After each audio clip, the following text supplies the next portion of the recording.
Hello and good morning. Magandang araw po sa inyong lahat dito mga kapatid kong star viewers. Kamusta po kayong lahat dito? Pakilakasan na lang po ng volume if ever na mahina yung volume. Sa ngayon gamit ko po ang aking microphone. But just in case na may magreklamo pa rin, wala tayong magagawa, baka talaga siguro ay may problema sa inyong gadgets or talagang mahina lang ang volume ng inyong gadgets. Anyway, kamusta kayong lahat dito mga kapatid kong star viewers? I miss you all. So, ang reading natin ngayon is, this person on your mind, ang taong iniisip mo ngayon, ito ang sinabi niya sa pamilya, family and friends tungkol sa iyo. Alamin natin kung ano bang pinagsasabi niya or pinikwento niya tungkol sa iyo and yung reaction naman ng napagsabihan or receiving about your information. Okay, so let's find out kung sino muna tong taong ito. Alright, sino itong taong ito? Hold on. Ay, spirit ka rin dyan. Sino itong taong na kinikwento ang ating viewers, collective? Guys, as a reminder, ito po ay collective reading, general reading, hindi po ito private reading. Huwag nyo lang pong lahatin. I do hope na makaresolute kayo. Kunin nyo lang po mga kapatid kung saan ka nakakaresolute, kung hindi naman para yung sa iba. If ever the whole video na hindi pa rin kayo nakakaresolute or hindi nyo ramdam, meaning hindi yung para sa inyo, siguro hoping na lang din na next reading ay makuha natin ang inyong energy. Alright? So, wag lang po tayong bitter. Love lang po tayo dito sa ating The Star Talking Tarot YouTube channel. And, guys, pasensya na sa ingay ha. Meron kasi naglinis ng garahe sa labas or yung kapitbahay namin. Okay, sino ito kapatid? Sino ito? Spirit guides, angels? The person on their mind. So, we have here, katrabaho na babae. Ang iyong katrabaho na babae ay kinikwento ka sa kanilang pamilya or katrabaho or kaibigan. Ex-girlfriend na ikwento ka niya. Third party, again, na ikwento ka ng taong ito recently. This happened recently. Okay, a foreigner. Okay. Kaklase mong babae. And we have here a driver.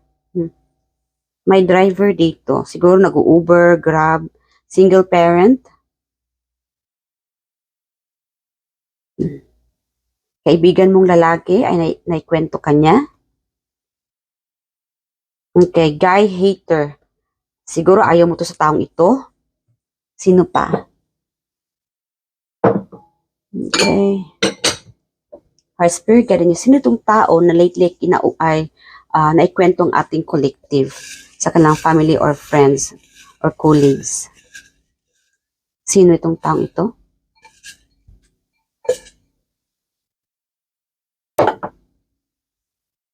Partner mong babae? Okay. Crush mong lalaki? Meron itong crush and then hate. Schoolmate? Ang taong nasa isip mo ngayon, yes, and also we talk about the person on your mind as well. Admirer mong babae? Ina-admire kang taong ito kaya kinikwento ka niya sa family and friends. Ang boss mong babae? Okay. Lola, lolo? Crush mong lalaki. So, dalawa ditong crush mong lalaki. So, confirm ito, no? Crush mo, kinikwento ka niya sa family and friends niya or colleagues. Alamin natin kung ano, tungkol saan itong pinagkikwento niya tungkol sa'yo. I speak ka rin just tungkol saan ang kinikwento ng ating mga, the person. Okay. This could be related sa third party. Maybe meron ditong, I don't know, parang para bang nauungkat na naman yung nakaraan. This could be about the past. I'm hearing the past. Siguro ginost ka nito, iniwan ka sa ere dahil nga may third party. Guys, minsan nagkaka-reverse yung, nagkaka-reverse yung energy. This could be you, no? About this situation na ng ghost or iniwan siya. Kasi ang topic niya is about a third party, about another person, about the reason kung bakit ka iniwan, or I don't know, someone can't get over about what happened from the past. I'm hearing like most likely here is from the past. Siguro iniwan mo siya sa ere, or inutakan mo siya, and siguro nakita ka niya naka-move on agad. I'm also hearing maybe this person the one na nagkaroon ng third party. Another person could be involved, or the third party could be like abroad. Yeah, maybe you are dealing with a foreigner. I'm also hearing like maybe yung iba dito, if you are dealing with a foreigner, baka iniwan ka ng foreigner na ito dahil may iba siya na nasa malayo din. Baka may iba ditong kausap. Kausap ka niya, may iba siyang, siguro may ibang option pa itong taong ito. Kaya nagkaroon ng third party or pagkahiwalayan or ghosting, or somehow biglaang hindi ka na niya kinausap. Okay. Yeah, I'm also getting like, kaya pinag-usapan ka ng taong ito, kinento ka niya sa iba, maybe this person want to apologize. Baka this could be the person na nang-go sa'yo or nagkaroon ng third party. Maybe gusto niyang humingi ng pagpapatawad sa'yo yung iba dito. The reason kaya na ikwento ka niya sa iba. And the reason na siguro kwento niya yung the whole story about what happened. Anong nagawa niyang pagkakamali sa'yo. Kaya siguro humingi siya ng advice kung how to approach you. Yeah, kung paano ba siya ihingi ng pagpapatawad sa'yo, or how to start the conversation between the two of you. Yeah. This person might be, I don't know, looking forward to communicate with you. Yeah, meron itong nagsisisi. Nagsisisi siya dahil sa ginawa niyang, I don't know, pangangaliwa sa'yo, or pang-ghost sa'yo, biglang hindi ka kinausap. Whatever this person done before, nagsisisi siya. And alamin natin kung ano ang reaksyon naman ng taong ito sa ating sa person na kinikwento ka about this third party. Anong reaksyon ng taong ito, Spirit Guide Angels? The person na sabihan about the third party. Nagalit. Nagalit at nagulat. Sinabihan din siya na humingi ka ng pagpapatawad, mali ang ginawa mo. Gawan mo ito ng hakbang agad. Gumawa ka ng hakbang na magkaroon kayo ng closure. Yeah. Gumawa ka ng paraan para mapuntahan siya agad. Mag-explain ka. Okay? Yeah. Yeah. Suyuin mo siya ulit. Meron itong suyuin mo siya ulit, or regaluhan mo siya, or mag-greet ka sa kanya. Wow. Yeah. Forgiveness. Kaya lang ang taong ito ay para bang you are dealing with a person na gustong-gusto kanya, it's like a orong sulong. Gustong-gusto kanyang lapitin, kaya lang napangunahan siya ng takot. Kaya nga, 'di ba, dahil siguro nga dahil nangaliwa siya, or bigla kanyang hindi kinausap, or dahil nga ipinagpalit ka sa iba, or dahil din siguro sa long distance, or whatever this person did to you about this third party. Kasi minsan ang third party is about another person involved, a relasyon, or it could be sa work-related, a family member na may sagabal, or maybe this is just the distance na malayo kayo sa isa't isa. Or siguro this could be related din sa pagkakaiba ninyo, no? Foreigner, or sa balat, or religion, or sa status ninyo. Yeah. But then again, whoever that person mentioned you, nagalit ito at nagulat sa nagawa niya sa iyo. O siguro kwento niya ito sa lola niya. Makalolo siguro to, o makalola. Grandparents. Nagalit iyon sa kanya. Gusto niya na this person gave order na lapitan at mag-sorry, mag-apologize sa inyo. Okay? So what else pa? Spirit Angels, what else pa? Ano pang kwento ng taong ito sa ating mga collective? Tungkol saan pa ang kwento nito? Or, if this is about vice versa, mga kapatid, kung ikaw itong nagkaroon ng, kung ikaw itong ng loko, ng ghost, biglaan mo siyang hindi ka nausap, this person, nagulat at nagalit din. Siguro kilala mo itong taong ito.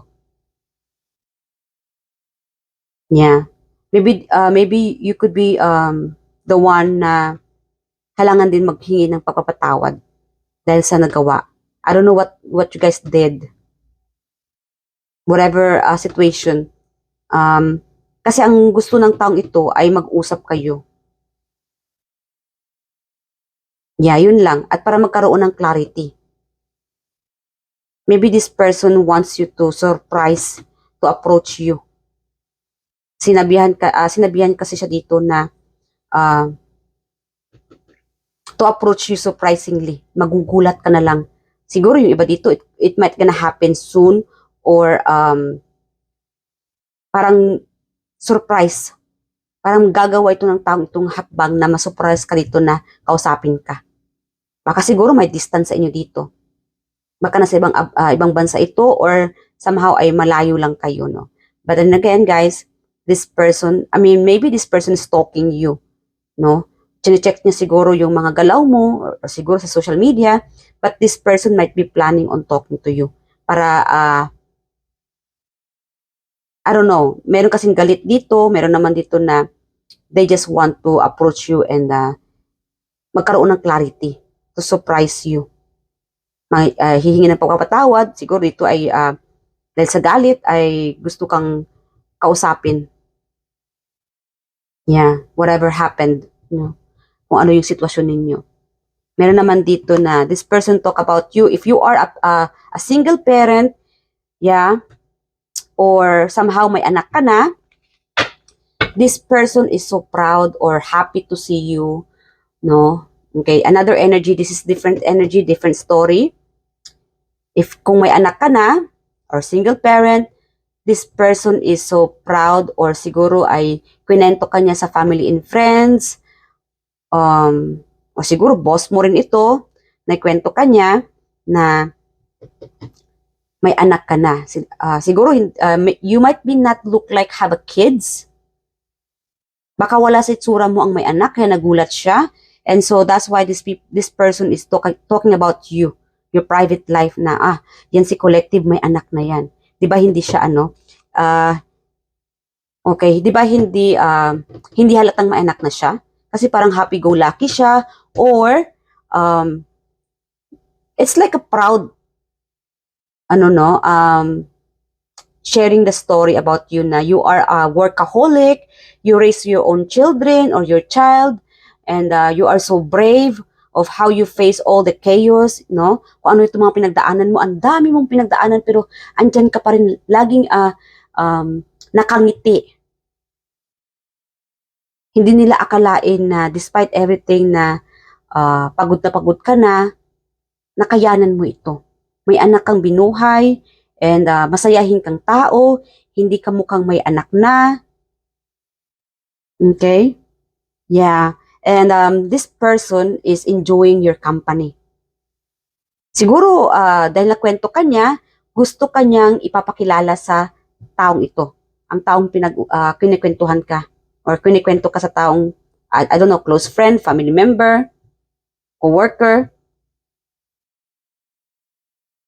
Yeah, may plano dito itong taong ito na ipapakilala ka or gusto ka pa niyang makilala pa more about you because this person admire you, how you truly are, kahit na may anak ka na, single parent, or in general may anak ka na, nagtatrabaho ka pa, you are so admirable, happy-go-lucky. Nakikita ng taong ito ang pagiging workaholic mo, dedicated sa pamilya, sa anak, lahat binubuhos mo, no, para sa pamilya mo. Okay?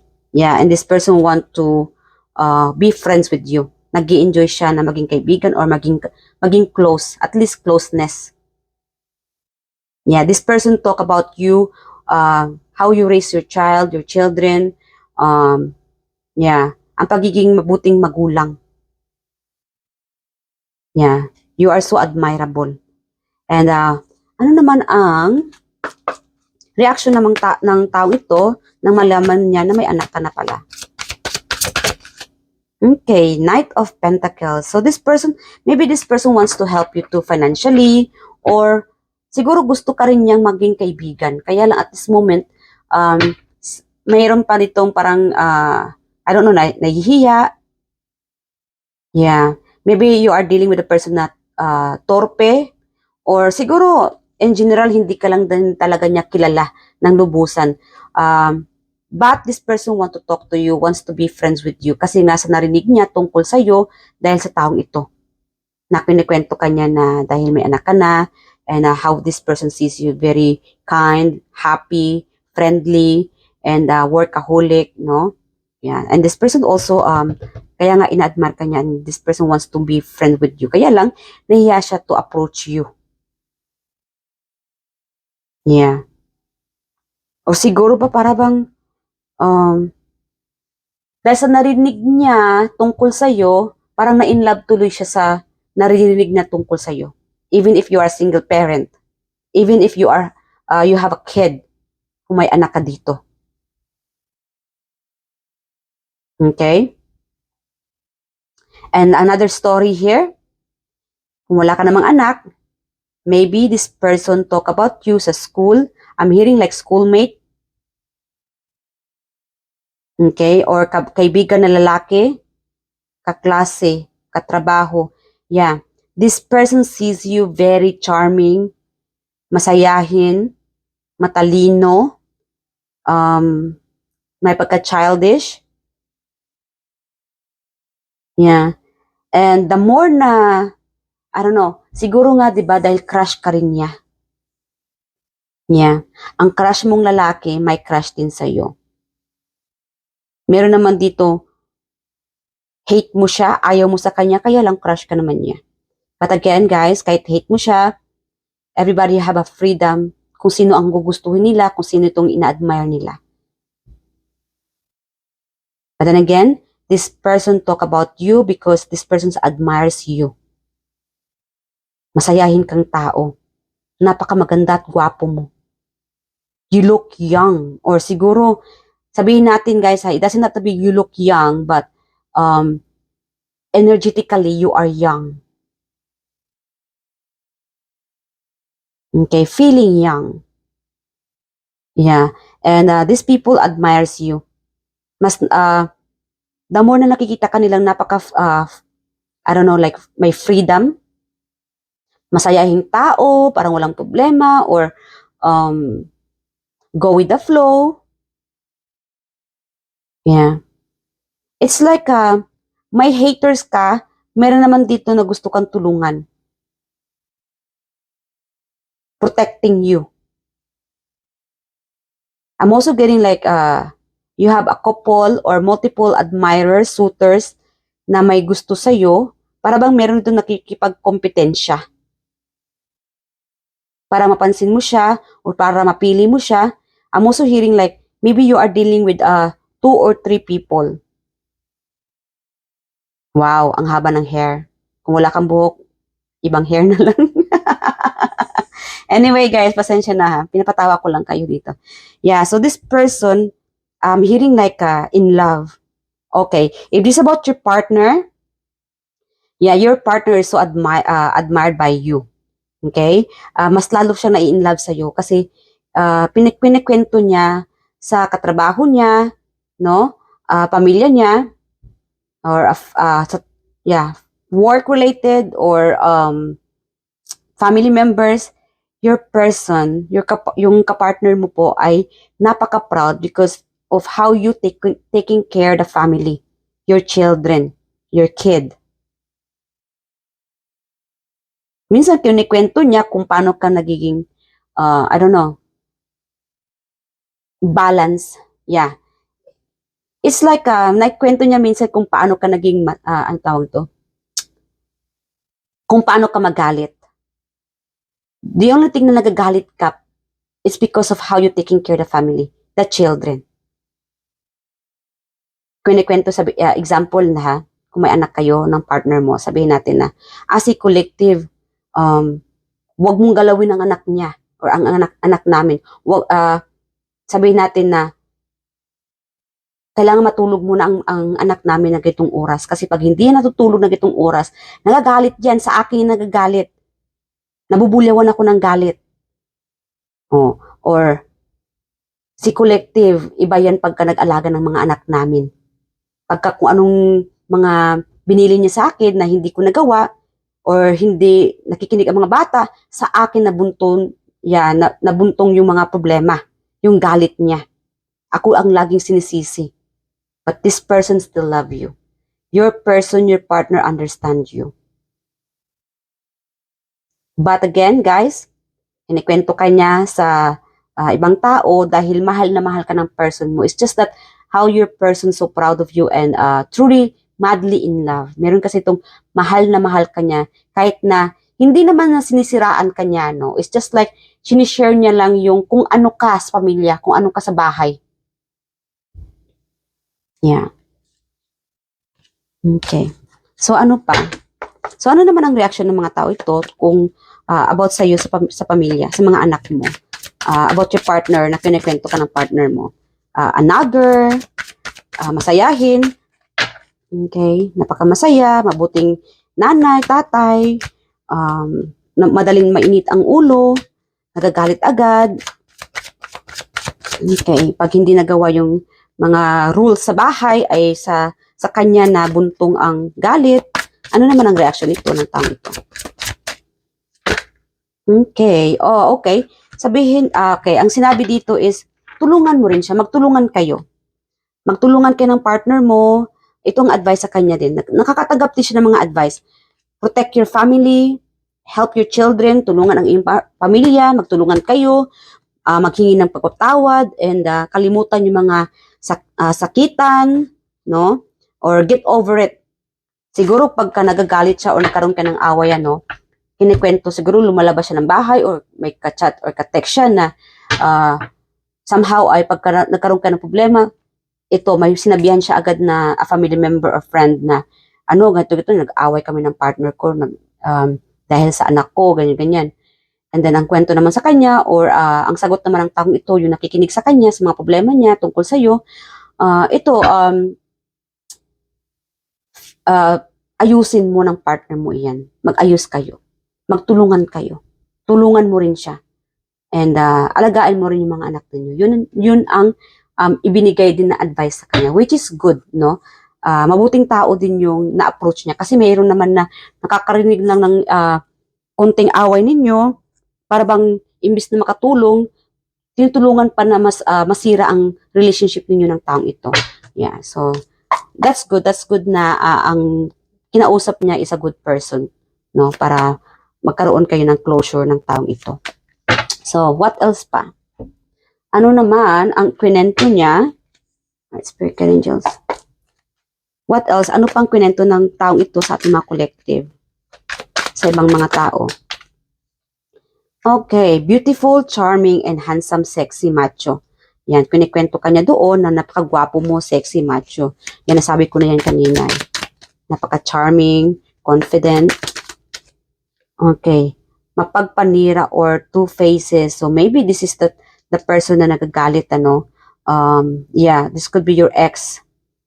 Okay. Maybe this is the person na, it could be sa third party, ano, na akala ay, siguro ikaw ito ng ghost, or iniwan mo siya. Akala siguro ng taong ito na mahal na mahal mo siya, but then behind the scene is, may ibang option ka pala. Maybe that's the first, maybe yun ang naisip niya. Kaya siguro iniwan mo siya sa ere dahil baka may iba ka. Yeah. And siguro iniisip niya rin na I don't know, two faces. Yeah. Napaka-mabait mo sa kanya and then sa likod pala sinisira mo siya sa iba. I don't know. But then again guys, hindi to para sa isang tao lang. This is for the specific person. Alright? Huwag tayong magalit. Kung hindi ikaw ito, para to sa iba. What else? Makadiyos, religyoso. So this person is so proud, not telling about this person na you guys are napaka-religyoso mo. You believe in God. Siguro you guys have the same faith, no? Have in common. Siguro lagi kang nagkakita sa simbahan, something about sa simbahan na related. Maybe this is the person talking about you. Truly admirable. See, you are truly admirable. Kaya nga kinikwento ka sa taong ito. And yung tao naman na nakikinig tungkol sa iyo ay ina-admire ka rin niya. And gusto ka rin niyang makausap and to be a circle of friend or a colleague. No? Dahil nga sa naririnig niya tungkol sa inyo. Ano pa? Okay, warm heart, matulungin. So yeah, you guys are very helpful, generous, matulungin. One more. Okay, very trusted and very active. Yeah, I'm hearing like somebody's doing Zumba, dancer, singing. Yeah, na-attract ang taong ito dahil sa napaka masayahin mo, active, siguro sa gym, nakikita ka sa gym or nakita ka niya sa gym or sumasayaw, nagzumba, running, something like about running or yeah, or sa kanta or you guys are very like again active, napaka-aktibo mo kahit lang sa trabaho or sa school, you're always active. Hindi kanya nakikita na nakahiga lang, nakaupo lang. You always finding something else na may magagawa ka, no? Yeah, a fighter, palaban, yeah. Napakapalaban mo. So, what else pa? Okay, ano naman ang reaction, final reaction? Spirit Guardians, final reaction ng mga tao na naririnig tungkol sa iyo. Okay. Okay, 8 of Swords. They're stuck. I'm hearing like they're stuck because they want to know you more. Gusto ka pa nilang makilala pa and they want, siguro meron ditong parang nakulangan sa story. They don't know you much. Karamihan dito, wala talaga silang alam tungkol sa iyo. Ang narinig lang nila is story about you from this person. Yeah. This person, kung ano itong narinig nila sa inyo, gusto pa nilang malaman kung ano pa talaga yung buong story ng buhay mo. Para bang nakulangan pa. Amiring nakulangan pa. Okay. Yeah, they want to be successful about knowing about you. Yeah, gusto ka pa nilang, I don't know. Para bang they love talking about you. Yeah, I'm also hearing like, I don't know, like ex somehow is I don't know, nagmamarites lang, kaya gusto lang nila na pag-usapan ka. Meron naman dito napaka-specific, no? I'm hearing the energy of natutuwa silang makita kang, I don't know, like suffer. I'm sorry, ha? Why these people or this person wants to see you suffer? Why? Oh, okay, the Sun. Maybe unless this is your ex-husband, ex-partner, or it could be third party, or siguro nagkaanak ka sa iba, or maybe dahil nakikita ka lang masaya and they doesn't want to see you happy. Napaka-nega naman ng taong ito. Yeah. Insecure. You are dealing with a person na napaka-insecure. And that's why they want to see you suffer. Yeah. But anyway, that's okay, guys. Your energy here is the Sun. You always brought happiness, enlightenment, joyful, good news. Kasi nga, di ba, ang mga taong ito ay hindi masaya sa buhay. You are dealing with a person na hindi masaya sa buhay and dahil hindi sila masaya sa buhay, gusto niya rin na hindi ka rin masaya. Napaka-nega lang ng taong ito, bitter. So, go with the flow, do what you can do, zumba-zumba lang, sayaw-sayaw ka lang, busy-busyhan ka lang. You don't have to be surrounded with these negative people. And I think you know who am I talking about. Alright, so yes or no na tayo before mag-end ang ating reading na ito. Alright guys, yes or no, Spirit Guardians sa ating mga collective. Okay, ask any question guys and the answer will be yes or no. Pause nyo muna, meditate ng konti, and then magtanong kayo kay universe and the answer will be yes or no. Alright, ready? Spirit Guardians, yes or no sa ating mga collective. Alright, the answer will be, we have here no. I'm sorry, the answer here is no. Alright, so hanggang dito na mga kapatid. I hope to see you guys in my next reading. Please leave your comment below what you think about this reading and share your story din. Nakakatuwa pong mabasa yung mga story ng buhay ninyo. And I hope to see you guys in the next reading and I'll see you guys in my next reading. Bye.